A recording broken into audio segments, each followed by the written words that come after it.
Hi. Oh, I'm so excited to meet you, Felicia. I'm excited to meet you. Yay. How are you? I'm good. How are you? I'm great. Yeah. How was your teaching day today? Today was pretty good. The end was a little rough. Yeah. I'm K through 8, so I teach all age levels at my school. And last class is sometimes rough because I think they're itching to get ready to go home. So Yeah. yeah. That last class of the day. Yeah, that's a challenge. That's a real Yeah. challenge. So with your K through 8, I know when you filled out the little like, what are we talking about today? You told me that you were K through 8, and this is your first year teaching? It is, yes. Exciting. Exciting, Yeah. terrifying. It is. Yeah, it's terrifying. It's a learning Yeah, experience. it is. Nothing else. Yeah, you're learning just as much as they are. Yeah. Um, but you have a huge advantage too that first year teachers have that I hope that you've heard this before. And if you haven't, that you are down on all the things that they also get and want to talk about. And that fades so fast, so fast. Like I even when I was in year 3 and year 4, it started to fade so fast because things go in and out so much quicker than you realize. Like once you get out of college and you're like, what the fluke? Like it's so much harder to find things that are culturally relevant to where your Right. students are at. So it's a huge advantage because you know exactly what they're talking about and what they're doing, and you get all the sleazy inside jokes that all the other teachers don't, and you can tell Yeah. them, hey, stop it, when all the other ones are like, that sounds fine, I don't know what they're talking about. Yeah. You do. You know what Yeah. they're talking about. Yeah, You that's know. true.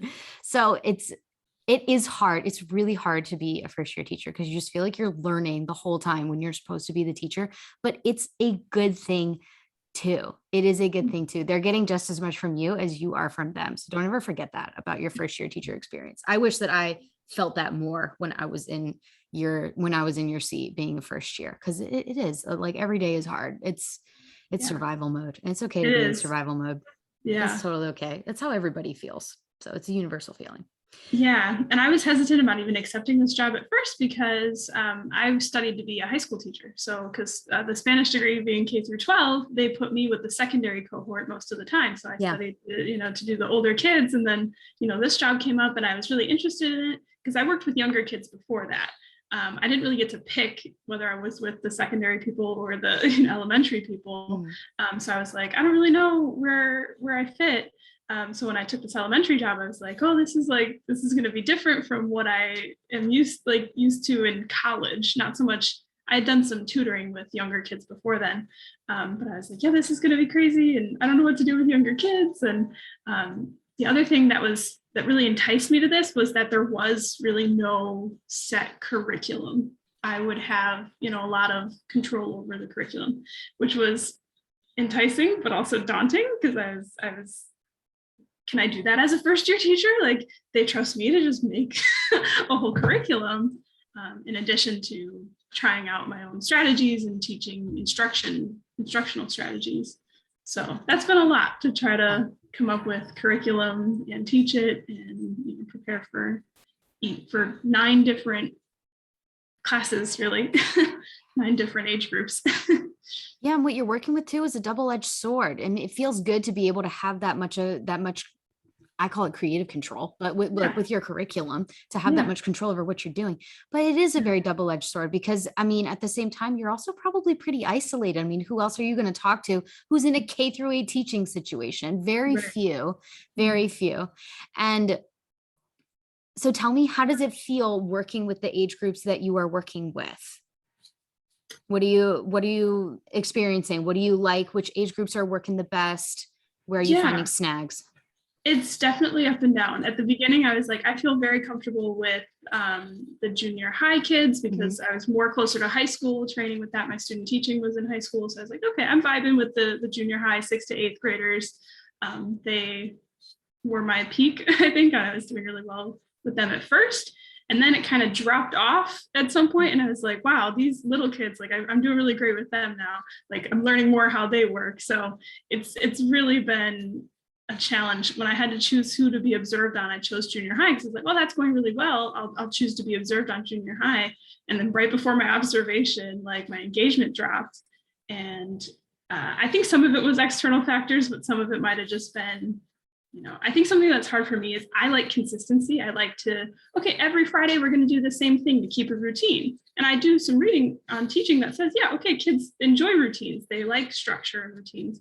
But then I think they get tired of them after a while. I think I was doing this every Friday, we'll do, a comic from this book. And then they're like, yeah, we hate this. Like, we don't want to do this anymore. So I was like, okay, now I have to come up with a new routine. So that's the challenge for them, is keeping it new enough where they're engaged, but also routine enough that I'm not having to reinvent the wheel with every unit.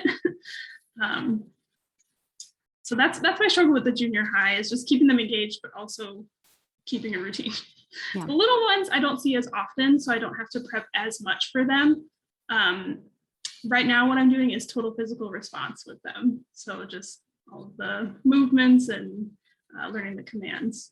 And that I think is going pretty well. They enjoy being able to move around. And I'm sure they love it, and all the call and response, and being able to show you all the stuff that they remember and doing all the body. Yeah, they probably absolutely love that.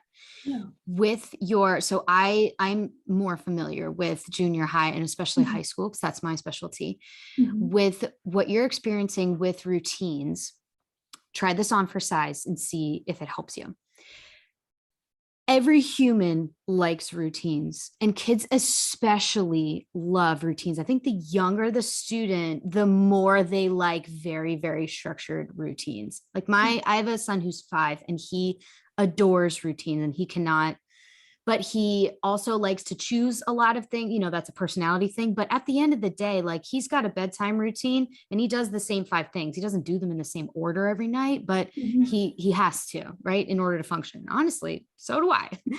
But with junior high students and high school students, I feel like it's more like being a healthy eater.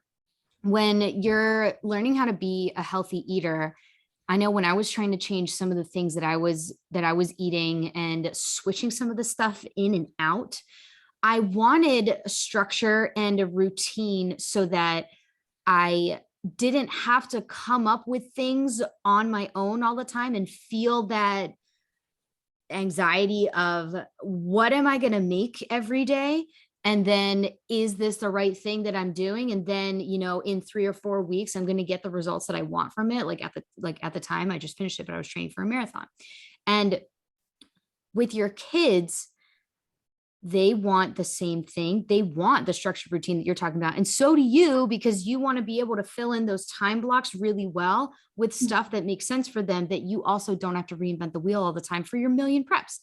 But the problem that I ran into with changing out, foods, is that when you're not sure what to do, sometimes you rely on the same 6 to 8 meals, and then you get sick of it.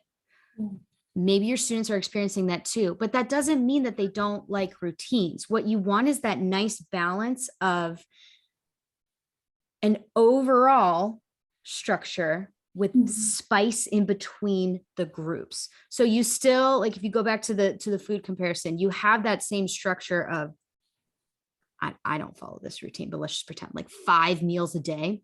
You still want the structure of 5 meals a day, and I'm going to eat at the same time every time. And I'm going to do approximately the same types of food groups in those things. And your lesson plan is the same way. I'm always going to have a hook. I'm always going to have a language rich piece of my lesson. And then at the end, we're going to do some sort of, I do, we do, you do type activity. And then at the end, we're going to have a wrap up type deal. You're always going to do that, but you might mix up the ways in which you do that. And each teacher has a different flow for how they do that. And there's a bunch of different things that you can rotate between that can still fill in your routines while still adding a little bit of spice, so that you're not eating the same 6 meals every day. Like, maybe you're not reading the same comic book or doing a comic book activity every single Friday, but every Friday maybe is reading time, and you rotate through different types of books, different types of materials, and different types of mediums. This is a very long extended metaphor for the idea of if you work with, like, you should absolutely keep working with the routines that you're doing, but focus in more on establishing go a little broader in your routine. Instead of it being really hyper focused in, you'll have a little bit more wiggle room for which activity you can pick, and you can still stick to that structure that everybody likes to make sure that everybody has that feel good. You know the difference, like when they walk into a room and they know my teacher's got this, all I have to do is worry about the learning. It's not that hyper control feeling, it's that I can relax and all I have to worry about is learning because my teacher has this under control. That type of structure is what kids crave. Instead of the we're doing the same thing every day, it's the I know what to expect and my teacher's got this under control. That's the difference. How does that feel? Yeah, that makes sense. Yeah, I think that's been easier for me to implement with the like 3rd to 5th grade. They have sort of the same structure, even though it's different content each time. You know, it's different words, but you kind of know what to expect. Okay, we're going to do this. We're going to take our assessment. We're going to, do this. And they like that for the most part. I think that works well. Sometimes I think we break up parts of it just to give something a little different, like that spice that you were talking about in between, which works out well with, I think, like the more thematic units of, okay, we'll do something for Dia de los Muertos. That's outside of our normal routine. Okay, we'll do something for, the holiday season. That's a little outside of our routine, but still structured enough that they know what to expect. Good. So I just need to practice, I think, applying that more to the junior high, to the older kids as well. Tell me about what you did. Like, do you have an example of what you did this week with your junior high students and what that looks like for you? Like, what's typical? Yeah, so my junior high students, I wanted to try something that was more application based, more based on the actual standards, using all those, interpersonal, presentational, all the modes of communication. And I was trying to do research into IPAs, and I think my goal eventually is to do structured IPAs for every unit. Right now, I'm just sort of working towards, let's do a project. I get their feedback on what they're interested in learning about. And then, okay, we'll design a unit around that involves some sort of interpersonal, presentational, interpretive. Perfect. So the first one, I had them come up with a problem, and I had them come up with their own solution to the problem. Depending on whether it was individual or partner or group was for each different grade, like grade level.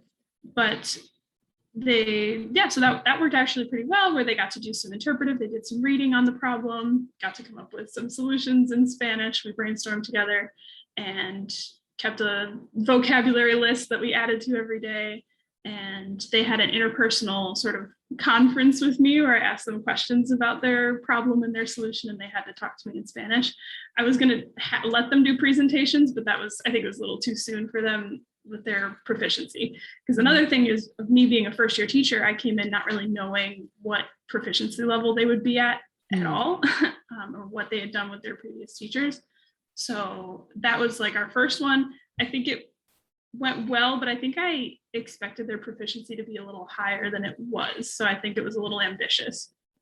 So this time around, I came up with another project, another unit, where I'll take 8th grade, for example. We're making a movie. So they get to do some of the writing, the presentational writing that's going to be read out by the actors, and they get to do some of the speaking, pronunciation, practicing those kinds of things with words that they've written. So we're making a movie. We also, our last unit was watching a YouTube series, and the whole time they were complaining about how bad the acting was. So now they're like, well, we have to act better than, those people on the YouTube, on the YouTube video. We can do better acting than them. And I was like, all right, let's see. That's awesome. And the theme that they chose, like you said, me being a first year teacher, I still kind of am more hip on what they're into, is the video game Among Us, but we are adjusting it to be more school appropriate. See, I don't even know what that is. This is the stuff that is gold that you're so good at. Yeah. That's awesome. I'm gonna have to ask my brother. He's really into video games. He probably knows what it is. But Oh my gosh, you have so much good stuff to work with on here. So I would encourage you, Felicia, as you hit the nail on the head right there, is that the IPAs are gold, but they do take a little bit of time to build out, but you've got a really good foundation with all the information that you found out as you went through the process with them. The nice part about doing stuff that is really proficiency centered is that you can work with and figure out what level your students are at, and you can adjust your grading expectations for exactly what they gave you. And since you're a department of one, you can create your own rubric. So, and it's not going to be that hard to do that either. So if you just Google them, like there's a really good one from Ohio. There's a bunch of public ones that you can get that are based off of proficiency things, and you can just add your own language in there if you want to.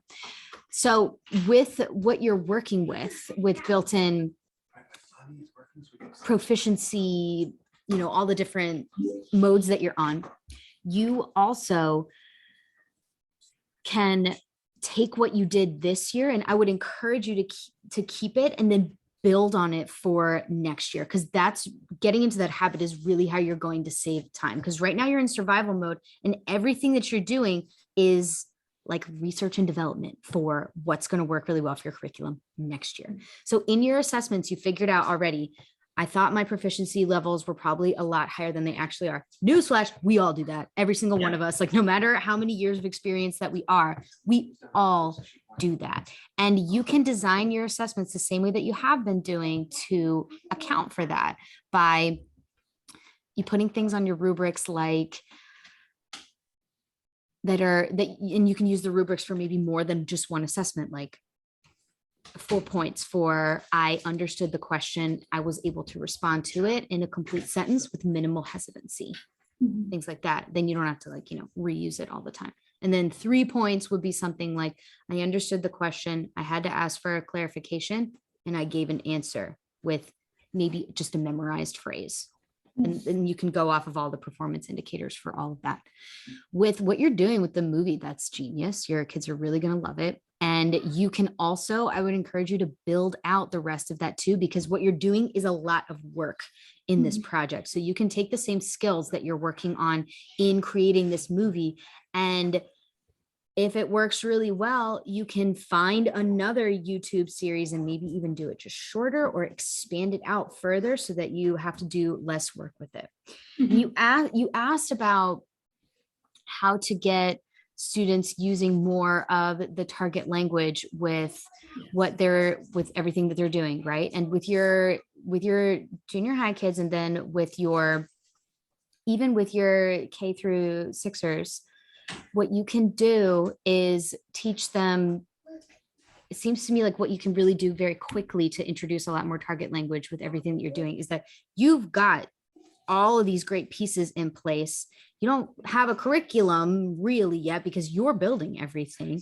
You need something simple and easy, like an additional classroom routine. And I think it would work really well, especially with reacting to movies or reacting to any kind of stories that you do in class, is rejoinders. If you teach them ways to respond to cool things that they see, or the video game that you're talking about where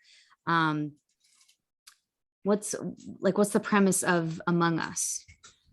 So there's a bunch of characters, and then one of the characters is an imposter. So they are not doing the tasks that everyone else is, and their goal is to try to eliminate everyone else from the game, and everyone else's goal is to try to figure out who the imposter is. Perfect. Okay, so with stuff like this, you can teach them all of the language that they need in order to function inside the game environment. Like I did this with, like you might have heard of it, but it's a really popular comprehensible input teacher game, Mafia.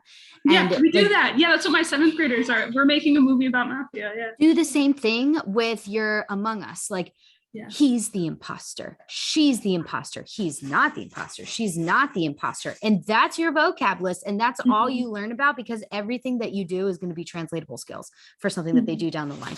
The thing that people usually miss, though, is that taking the vocabulary that they learn for the purpose of working within the game and then moving it into, okay, now let's put this into maybe a content-based unit that I I don't know, like for a lot of us, like what we have to teach. But for you, you can move them further up the proficiency scale from novice low to maybe more like pushing into, I don't know. This is ambitious. I know it sounds low, but it's pretty ambitious with only 1 year of language to get into novice mid. But you can push that envelope further by using the same structures, like, and translating them to a different environment. Like we're going to use the same structures from he is not an imposter. She is not the imposter. I caught them. That must have been him. You know, all those phrases that you're going to teach them to talk back to each other and respond to each other and put it in a different context. I mean, you could do it with anything, like just insert context here, drop context here. Yeah. And then you can build out writing assignments with that. You can even make an IPA about that. And you can also make like a real world thing about it too, where, I don't know, you could even give them, like a hilarious catfish article in Spanish and be like, they're an imposter. And then you'll be able to do it in more of a, you know, a third person, all kinds of interesting things with that. Yeah, I'm trying with them too. For junior high, we've only done a few actual like texts. Like a lot of the interpretive is hard because I think they see Spanish text and they freak out and they're like, I can't do this. I don't know Spanish. And I'm like, yeah, okay, well, let's try to figure it out. So I'm trying to work with finding more comprehensible, authentic texts that they can use. For Christmas for 6th grade, I think I had like, you know, some like holiday sort of what is Navidad in Mexico sort of infographics, because those are usually less scary when it has like a picture, you know, or like it's drawn in such a way that it's more interesting and not so scary. So I'm trying to work on that too, for more of the interpretive and getting them to read it and speak it. It's a struggle. So that is real. With the fear of looking at a big block of text, the more that they work with it, the more they'll feel like they can do it. But I completely agree with you that the quality of the text is really going to determine that. Students they'll get serious.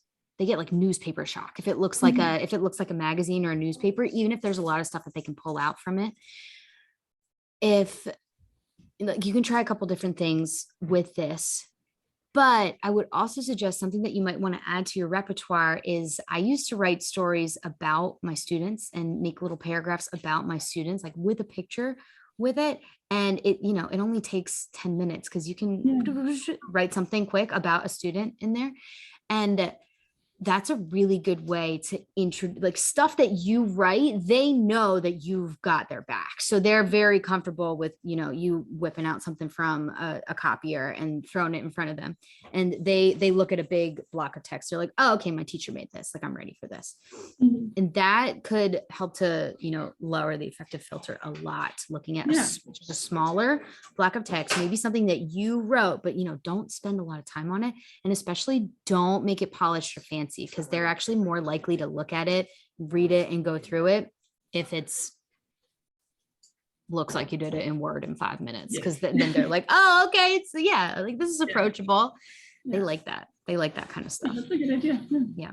That's more, I was trying to that approach with the 5th graders. We finished all of our TPR words, so we're starting the TPR storytelling, which is more of just like we're making up a story as we go, and you know, this student can be in the story, or we'll make it about this student, or they get to pick, you know, oh, it's about Batman. Okay, like let's, you know, work out a story. So I'm trying to, I think for them right now, it's mostly just telling the stories out loud, but I want to add a writing piece to it. After winter break, we're gonna start sort of writing those stories down so that they can read and see the words as well as hearing them.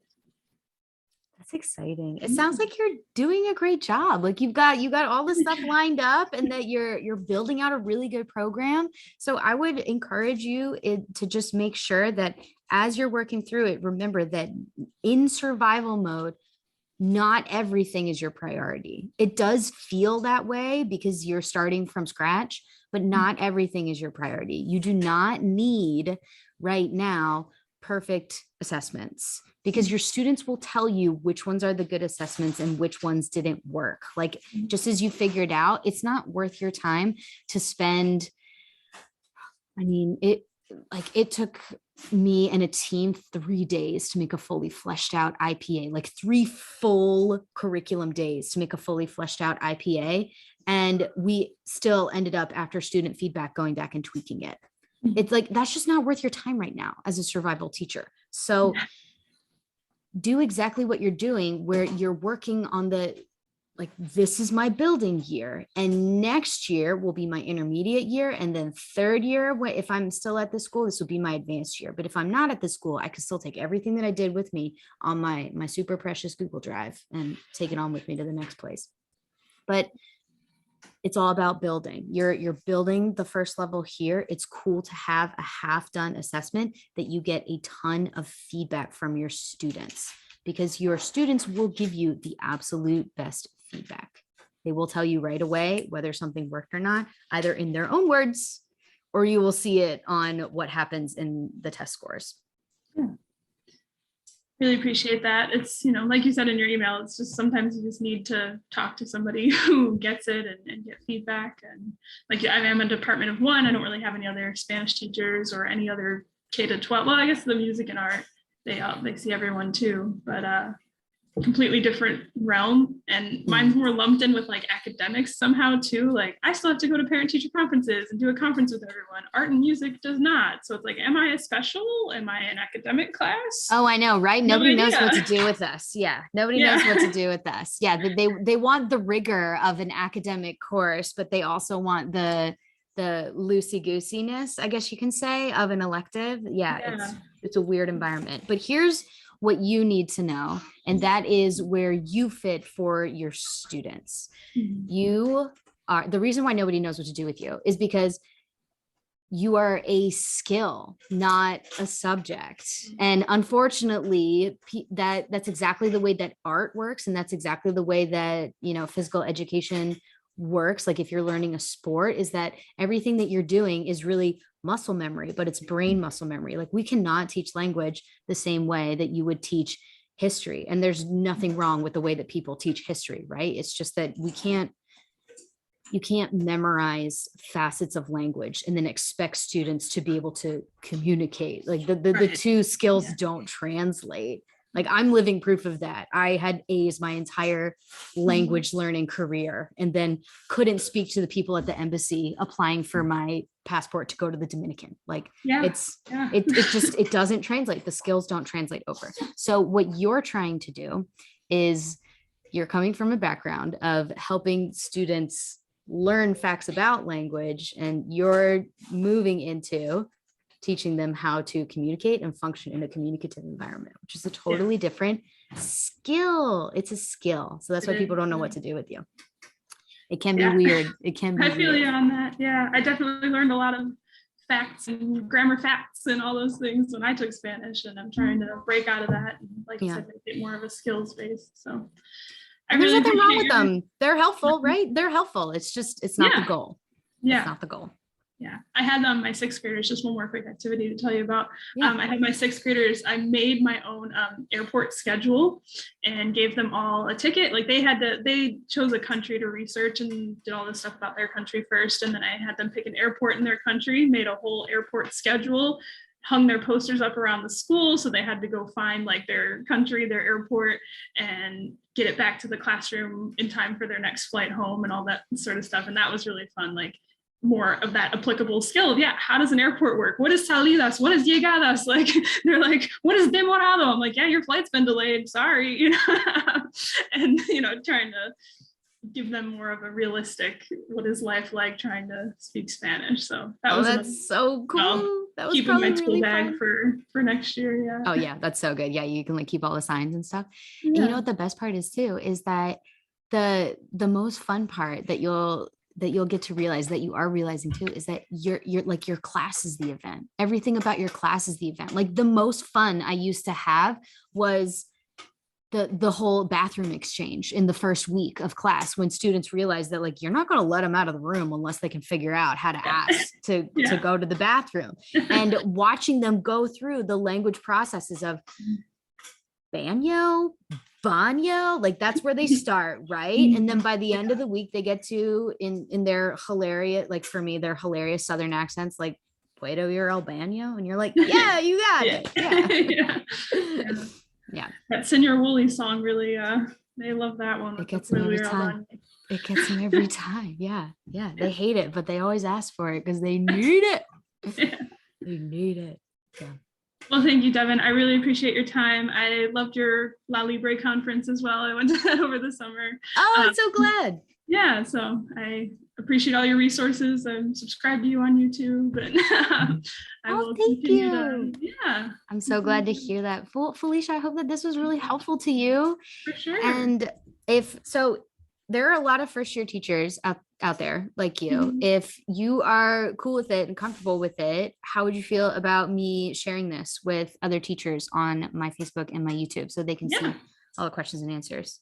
Sounds great. Yeah. All right, cool. Well, I'm gonna post it this Wednesday, so you'll be famous. Ooh, go Very viral. exciting. Yeah, you'll be viral. Very cool. All right. Well, I have one question for you quickly before you go. So Yeah. you're gonna get an invitation in your inbox to ask your admin to see if this is right for you. But I'm creating something new so you've been to the conference, you know what stuff that I do is like. And after I created the conference and did the conference, I notice that there's a gap between, like the being able to do if you're going to conferences like every 3 months or 6 months and stuff, it's better to have somebody who's like in your corner and that you can talk to on a more frequent basis. And also, just like you, most teachers are kind of on their own little island in a department of one. So I'm creating a community-based membership for teachers so that they can get access to more training and access to more teachers who think the same way that they do, and more live Q&As and trainings that they can get feedback on a more one-on-one basis. And it's going to have, resources for me, like all kinds of good stuff and trainings. So if this was something that, like, just pretend that, asking admin money, all that good stuff, like wasn't even a problem for you, what would you like to see in it? Like when you're looking for PD, like what made you sign up for the conference? What would be something on there that'd be like, yes, I need that? What's something you would look for? For me, definitely curriculum design, given my current situation. I know that was one thing that drew my attention for the last conference, was curriculum design. How do I come up with these units? How do I come up with IPAs? Those types of things.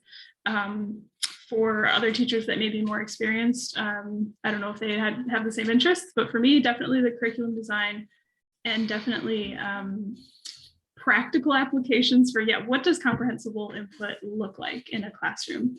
It seems like I have this clear idea in my mind, but then when I'm right in front of the class, it's like, okay, now what do I do? Like I have to speak Spanish, but they're not understanding me. And, how do I make this more comprehensible without just constantly translating everything? So those two things, I would say practical applications of comprehensible input and curriculum design. Gotcha. The two things I would like to see covered. You are not alone in the curriculum design. That's literally what I do all day, every day. That's my bread and butter. It's like, it doesn't matter how many years of experience you have. Everybody wants to know because everybody's on all different planes of what they need. And this is still, like, proficiency is still relatively new in terms of curriculum. Practice, not new. Curriculum, pretty new. So that's definitely going to be in there. I'm going to have DIY curriculum templates in there for you. So, but I'm glad that you mentioned that, because the feeling of like, how do I even get ideas for this and unit plans and everything? Yeah. Like, where do I start? Yeah. I feel on that. I love what you said about how to make this actually practical for how do I make things comprehensible, like when you're in front of the class, because that is very real, because you just want to like take your marker and just write it out and be like, this is what I'm saying. Like, just get it. Totally get that. Totally get that. So just a few practical ideas to just like get your mind in, maybe I can try this tomorrow, is the drawing is the number one best tool that you can use. Drawing.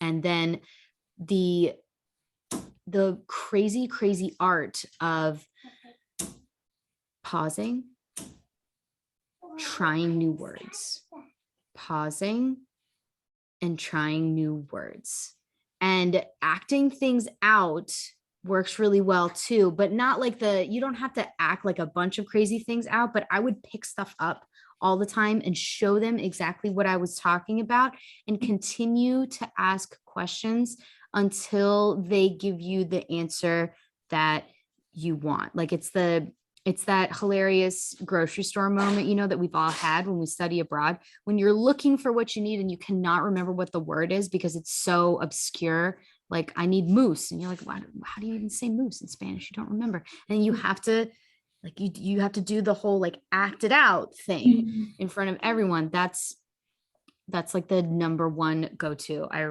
always relied on, was drawing stuff.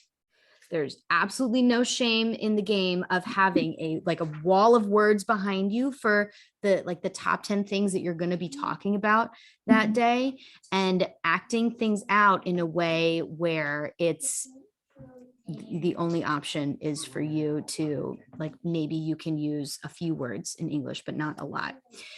And when you're in moments where you're trying to use a lot of Spanish and you really get stuck, remember that it is okay to hit like 50 to 60% target language until you get to the point where you have enough training that you can be really, really good at getting comprehensible, because it takes a long time to get really good at it.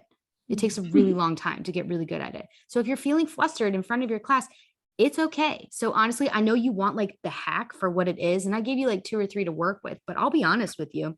You know what I used to do?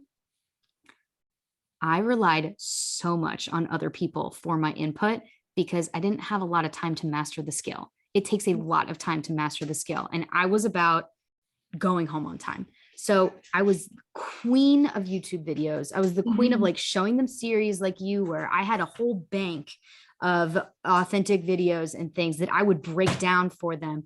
And I would take the videos, what they were saying, the authentic videos, and simplify the sentences for them as the person was talking. I would put on the subtitles and I would make them watch it like 10 times. Do things like clip chats so that you're not the person talking all of the time. And songs, I relied heavily on songs so that you're not the person who has to provide all of the input all the time. And you can feel comfortable gradually building up that skill over time. Because you're right, it is really, really hard. It's like master teachers are able to get in front of a class. Like, it sounds like it's so easy when you read it on a blog on the internet. Like, oh yeah, just get in front of your class and be comprehensible. Yeah, okay, whatever. Like, honestly, it takes a long time to get really good at it. It really does. So give yourself some grace. And I relied heavily on outside input in order to supplement what I could not provide because I didn't have enough training to do it myself and wasn't going to spend my weekends doing it. So I got to about 60% target language use in my classroom, relied heavily on novels, relied heavily on YouTube videos, and relied heavily on outside authentic texts to do the work for me. And that is the different approach to being a practical teacher who sees the long game, because you're going to grow into it. You'll grow into it. And you'll experience guest teachers who are much better at the whole idea of target language than I am. But since I struggle with it, I can tell you that, like, I see it with you too, that you want to be able to do it. But I'm not going to lie to you. It takes a long time to get good at it. I've got a couple tricks for you, but honestly, it's okay to rely on other people to be your input for you until you feel like you're really good at it and while you're practicing. Yeah, that's really helpful. Yeah. That's the life. That's the life. That's the hack. Like, you don't have to be the source of input all the time. It's crazy exhausting and it's frustrating. It's frustrating when you feel like you can't provide it to them all the time. So build up that bank of secret resources. You will over time. You've got a lot. I know you already have a lot because you already show your kids a lot of cool stuff, but that's the hack. That's the hack until you get that training. Keep going to the conferences. I'll have one every year. Yes. Yeah. That's another good tip for sure. Yeah. I'll get all the TL people. Like, I don't speak about TL. I get other people to speak about TL. Don't worry. But that's the hack because I know that's real. Yeah. Drawing too. I my student teaching, I did that more. So I sometimes it's hard to remember everything that works and try to figure out what works in a new environment. So I think drawing is another helpful tip too. I haven't tried so much with my new group. So yeah, thank you very much. I'm so excited to hear about how everything goes in your class, Felicia, and thanks for hanging out with me tonight. It was really fun. Thank you. It was really fun. Yeah. I'm glad I was one of the first 10. Yeah, you stuck in there. Yeah. All right. That's Have a great. great rest of your night. Thank And you. I'm really grateful that you're a part of my community. Thanks for all of your support. I so appreciate it. And enjoy your holiday break that's coming up soon. You too. Thank you Yeah. so much for your resources and Of for this time course. today. Bye. Take care. Bye.